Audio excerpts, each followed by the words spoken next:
My assortment of blind nuts arrived today as expected. Here they are. M3, M4, M5, M6, and these are M8 down here, I think. And blind nuts, claw nuts, whatever you want to call them, are basically created to go in behind a wooden item where you're not going to be able to get to the nut side in the future to tighten them. So I need these little M3 down here. Need one more. 3 for a total of 4. I've started replacing the nuts on the back of the motor mount with the blind nuts, so that in the future I can replace the motor like this from the outside in case I have to replace it, work on it, whatever. Getting the nuts back on the inside of this when it's inside the fuselage would just be impossible. So let me put these other 3 on real quick.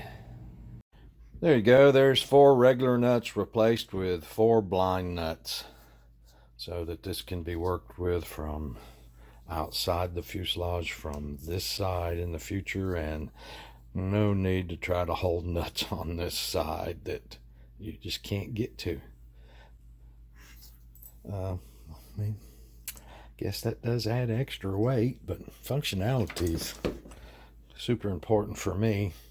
Sometimes you just have to take it all apart and hit things with a hammer to get the blind nuts, claw nuts, whatever you want to call them, to go down flat completely. And then there's just a little piece sticking out the back, and that's what we screw the screws to for the motor mount. So put those 4 screws back in. I will be completely done with it. So there it is, completely finished. They're all snugged down. Maybe not, some of them not completely, but close enough for me. I do have to go back and put some blue Loctite on the 4 of these, but I can do that anytime between now and flight time. Pretty simple upgrade from, well, they don't give you any screws, they just give you the plywood motor mount to glue into the fuselage with the model, and the metal motor mount comes with the motor. Yes, it does come with screws. Those are in the motor box. Anyway, there's that part completely done, ready to glue in 100%. I have a few little problems before I glue these 2 halves together. I really want to have the telemetry radio back here, 433 megahertz telemetry transceiver. The thing is, as you can see, that antenna, once I glue this fuselage together, you're never going to get that antenna up through that hole. Just not going to happen. So I think I'm just going to have it in this position when I glue the 2 halves together, and then after the fact bring it up and build me you're going to laugh at this. I'm thinking about putting a popsicle stick from one side of the fuselage to the other right through here, and then hot gluing the the telemetry transmitter right where my finger is to that wooden popsicle stick. That's my thoughts right now.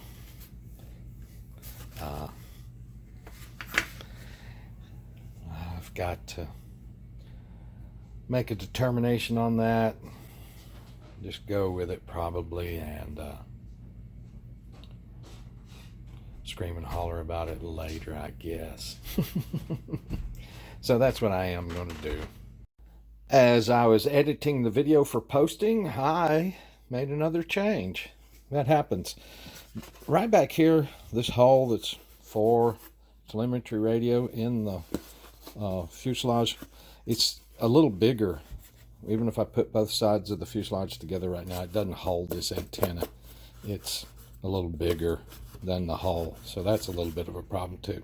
So just as I was editing the video, I noticed right here's the GPS, a place where you can put a GPS, and they've cut a channel right here for the wires to go up to a GPS. Well, what if I put the telemetry antenna right in there? There we go. What if I put the telemetry antenna right in there? This is a tighter fit. It moves the radio back a bit, so I've got a little bit of foam here to hot glue to, so I can do my hot gluing right in this area. And I think, well, telemetry radio is going to work in the fuselage like that, really better that way. So just a slight change. Never be afraid to make it better. Don't be making so many changes you never get anything done. No, that's the secret. All right, thanks again. My next little problem has to do with the wings and the ailerons. This is the setup that comes with the mini Talon. It's a very just standard bent wire, goes in the servo control horn there, comes back to the aileron control horn here, and goes through like that. Workable, but not the most elegant in the world, because these little connectors,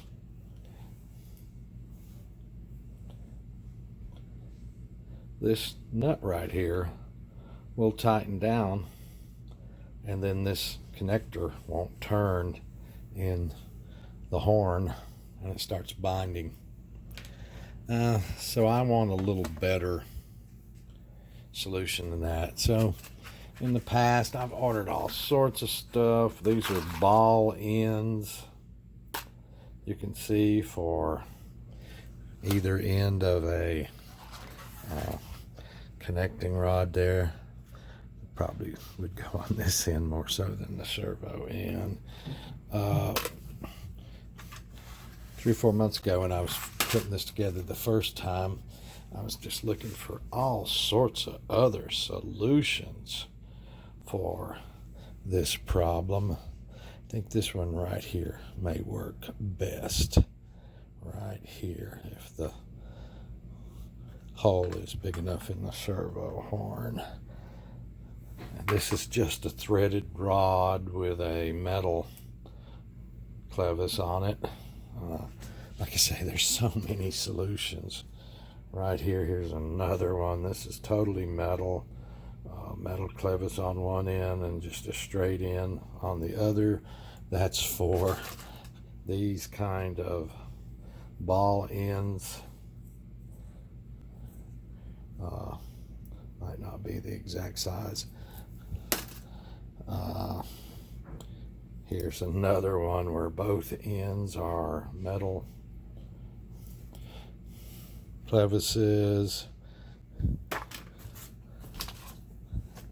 I think maybe this is what's going to work. But as you can see, here's some more. Here's some more threaded rods that I've got that I can cut to length. Is this the right size for this one?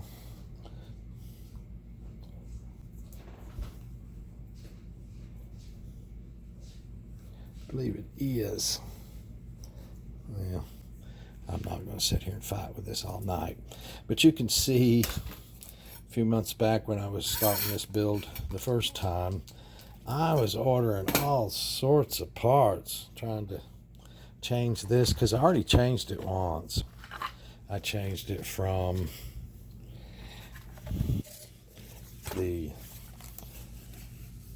control horn right here, goes all the way through, and then it's the type that has a nylon piece on this side, and you glue it on both sides. I just love these. The one that came with it had just a flat place here and a little bit of plastic going through this. I just don't trust the adhesives that much. So I changed the control horn here already, and that just made me want to change the control rod too. So let me see if one of these will, here we'll actually, oops. See if one of these will actually fit and work. Well, this rod is a larger diameter than the control horn. I have already drilled the control horn once. I don't know, I'm not going to be able to get that in the camera. If I could, what you would see is the second hole down, maybe you can barely see it there. See, the second hole down I've already drilled out bigger. If I drill it much bigger, I'm not going to have any plastic. It's going to break really easily. So I'm worried about that. I've got more servo control horns. Let me drill it and see what happens. Okay, I drilled it just a little bigger. I just, less and less plastic on each side of the hole there bothers me. And then this side, don't have it snapped shut yet. I'm going to put some shrink wrap on them both. But that pretty much gives me what I need.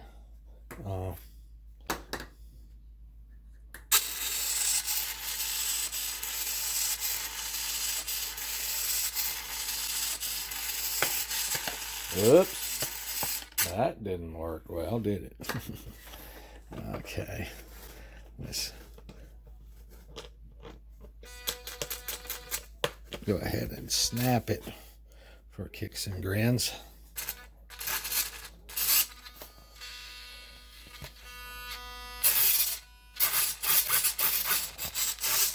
So there it is. That works fine. Not sure about the throw.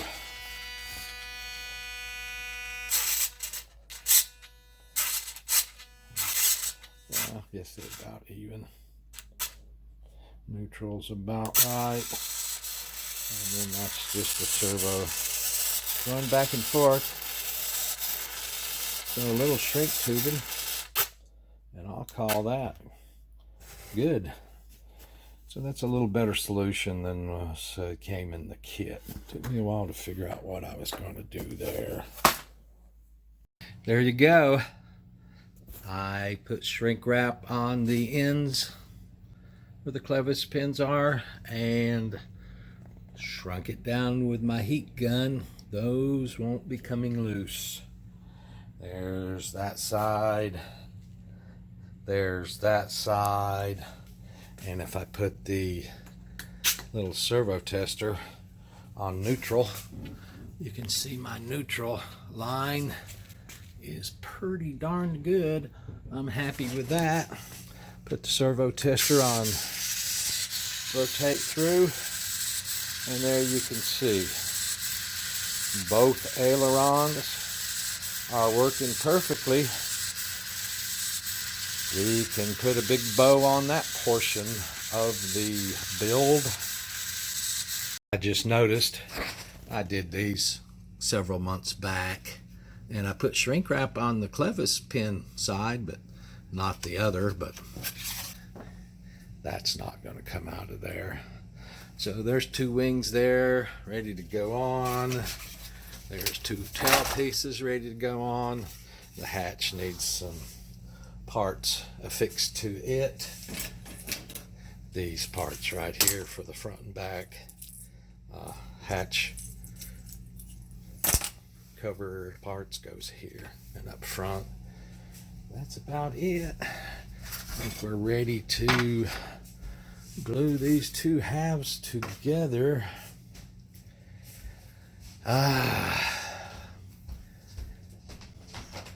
Yeah, I guess that is the next step, is gluing those two halves together. I think that's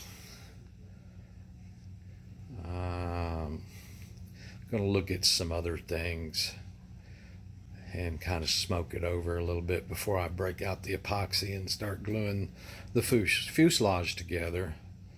So I think that's about it for today. Who knows? Who knows what I might add? Thank you so much.